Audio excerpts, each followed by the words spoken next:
One Piece chapter 1138 reveals a period of great upheaval and rebirth following the destruction of World 1. Now, this world is defined by three key elements. 1.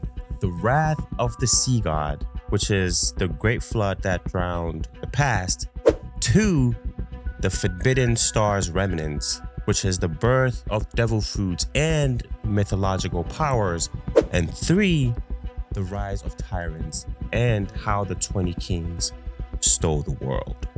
This transition from the first world, which is the world of fire, to the second world, which is the world of water, mirrors real-world myths like Ragnarok, the Great Flood, and the fall of Atlantis. But in the One Piece world, or One Piece universe, this wasn't just a natural flood. It was a deliberate act of war. So, let's talk about the wrath of the sea god, which is also called the Great Flood that shaped the world. So, the wrath of the sea god rose, swallowing the world in waves, and from the depth, a new power emerged. At the heart of World 2 is the sea god's fury, an event that completely drowned the first world, leaving behind a fractured, world-dominated planet. But here's the twist, okay? Was this an actual deity's wrath, or was it just a planned event by a powerful force, possibly Emu or the 20 Kings? If it is, well, you know what? Let's find evidence from the flooded past, okay? First, the red line is a natural, which is a landmass separating the seas, right? 2, the Grand Line's dangerous weather patterns, which hints at forced climate changes. Next, the ancient kingdom's ruins, which are submerged underwater, just like Shandora in chapter 261 and episode 176, okay? And the Noah in chapter 621, which is also episode 570. If the first world was covered in fire, then this flood, was it a punishment or a means to erase history? Here are my theories, okay? The sea god is actually Poseidon, and Poseidon was an actual being who flooded the world out of vengeance. The Lunarians and the Giants were also or almost wiped out as one of the completely dominant races, which we found out in chapter 1033 and in episode 1048. Now, Emu and the Celestial Dragons manipulated this event to create a new world under their control. And this leads to the biggest mystery. What happened after the flood?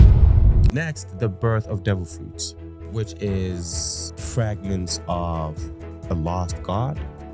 So, one of the biggest mysteries in One Piece is the origins of devil fruits, and World 2 may hold the answer to that. My theory is that devil fruits are the forbidden star's remnants, right? And I think that's what everybody thinks as well. If World 1's destruction was caused by reaching for the forbidden sun, then World 2 saw its power re-emerge in a different way or a different form. And each devil fruit contains a fraction of divine power. They reincarnate after death as if their power refuses to disappear. And the sea rejects them, which suggests that the sea has cursed them. And this will also explain why Emu feared the sun god, or feared sun god Nika, which is also why the D-Clan might have embraced devil fruits as part of their resistance. And the Celestial Dragons also had complete and strict control of the knowledge about devil fruit. Now, in the mural in chapter 1038, the cycle of death and rebirth occurs, which suggests that devil fruits emerge from human will and sacrifice. Now, how does this connect to Joy Boy? If Joy Boy was the first Nika, then he may have used this power to oppose the gods, which we know by him having his crew. But when he failed, the Forbidden Star's power splintered into what we now call devil fruits. Does that make sense? This also explains Vegapunk's words in 1000 769 that devil fruits are unnatural desires which are rejected by the world itself.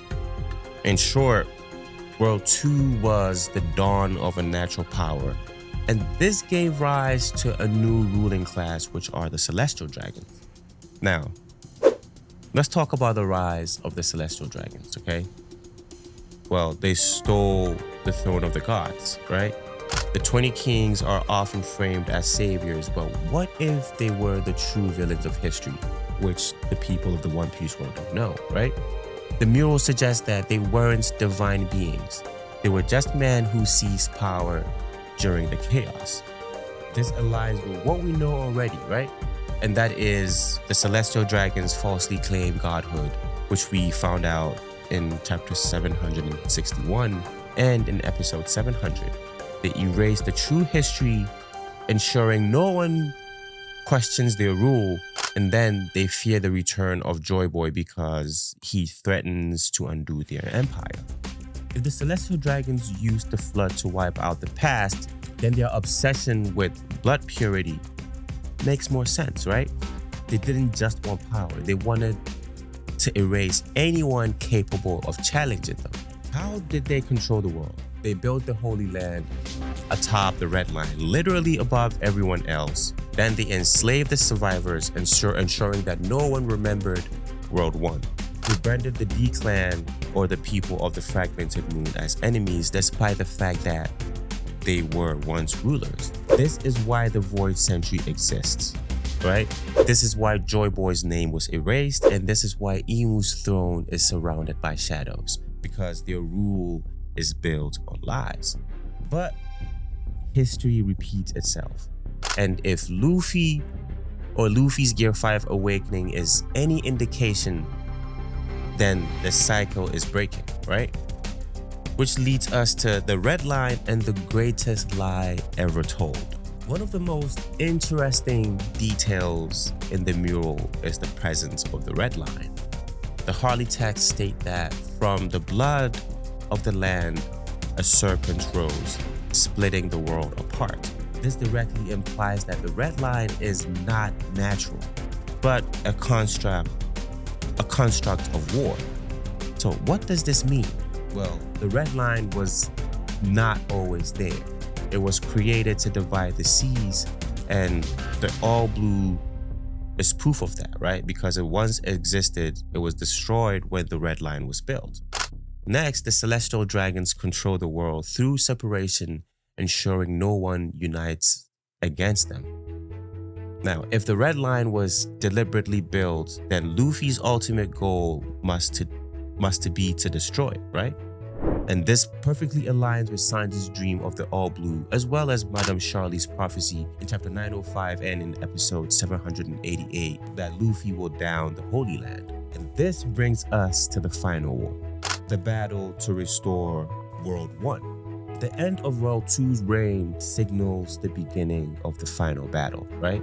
The Celestial Dragons know the Sun God's return is inevitable, right? The Red Line's destruction will collapse their rule. The All Blue, Fishman freedom, and the unification of the seas will undo everything. The mural's final words hints that the One Piece treasure is not gold. It's the key to undoing the past. And Luffy isn't just fighting the Pirate King status. He is fulfilling an ancient prophecy. This means that the second world's greatest legacy is a battle between the tyrants who control the world, which are Imu and the Elders, the revolutionary forces seeking to free it, which is Joy Boy and Luffy, and if the Celestial Dragon seize power by manipulating the flood, then the next great war will bring the flood back to them, right? Will bring the flood back to them. And history will repeat itself again. But this time, Joy Boy or our boy Luffy will win. So, let me know what your thoughts are on World 2.